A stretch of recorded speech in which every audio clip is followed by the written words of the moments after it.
Unemployment is, of course, an important problem. To carry out the modernization program in our own Chinese way proceeds from the reality that China has a large population. We will build modern, large-scale enterprises, but we will also build small and medium-sized enterprises. Handicraft production will long coexist with automation and mechanization.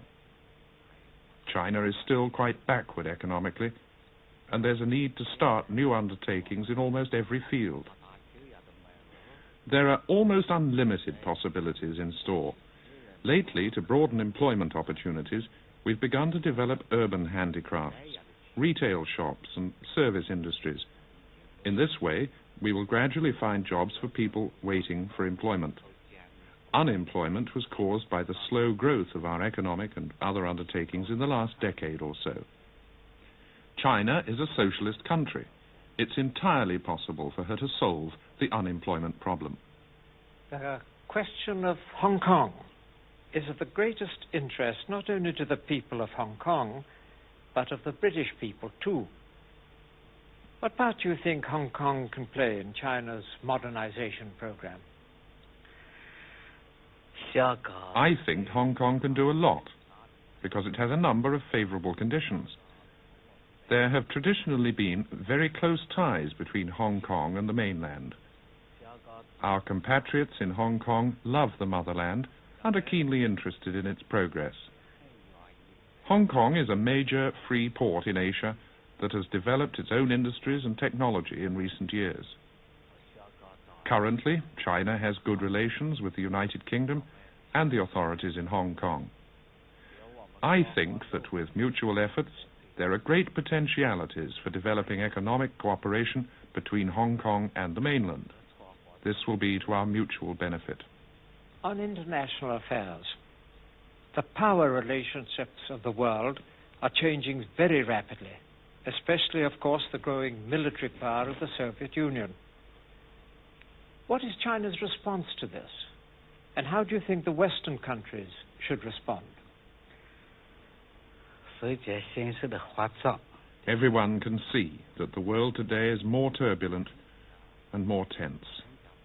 World peace and stability is threatened primarily by the intensified rivalry between the two superpowers for world hegemony, and social imperialism has shown a greater tendency to take risks.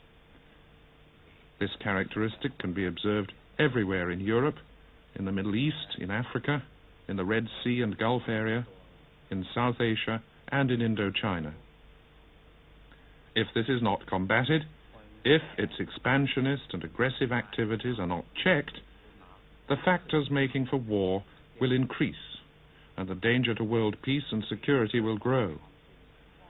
Europe is the focus of this rivalry.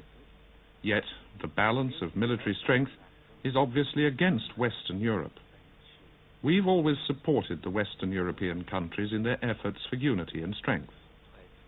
We think a strong and united Europe is important for the cause of deterring hegemonism and for world peace. It's imperative to oppose hegemonism if world peace is to be maintained. There's a close and inseparable relationship between the two. Firmly following Comrade Mao Zedong's theory of the three worlds, we will strengthen our unity with the other third world countries, unite with all forces in the world that can be united with, to oppose hegemonism, and so delay the outbreak of a world war and preserve world peace. There are two things that we in China will always stick to.